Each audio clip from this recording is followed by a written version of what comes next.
এই মেকআপ লুকটা আমি ঈদের দিন করেছিলাম, সেটাই আজকে তোমাদের সাথে শেয়ার করছি।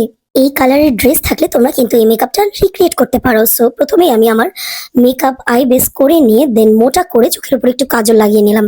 অ্যান্ড দেন এই হট পিঙ্ক শ্যাডোটা নিয়ে এই কাজলের উপরে আমি সুন্দরভাবে ব্লেন্ড করে দিচ্ছি।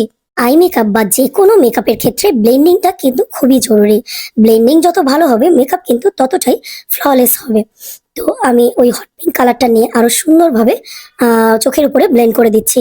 তো যে ব্রাশটা দিয়ে আমি চোখের উপরে ব্লেন্ড করেছি সেই ব্রাশটা দিয়ে আমি চোখের নিচেও সুন্দরভাবে আই শ্যাডো গুলোকে ব্লেন্ড করে নিচ্ছি এবং একটি ডার্ক পার্পল কালার নিয়ে আমি চোখের নিচে আবারও ব্লেন্ড করে দিচ্ছি।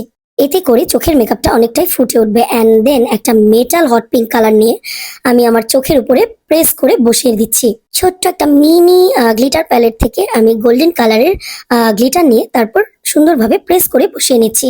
এরপর অফ ক্যামেরাতে আমি মাস্কারা লাগিয়েছি, দেন হোয়াইট কাজল লাগিয়েছি, দেন আমি ফলস আইল্যাশটা পরে নিয়ে আই লুকটাকে কমপ্লিট করে নিয়েছি।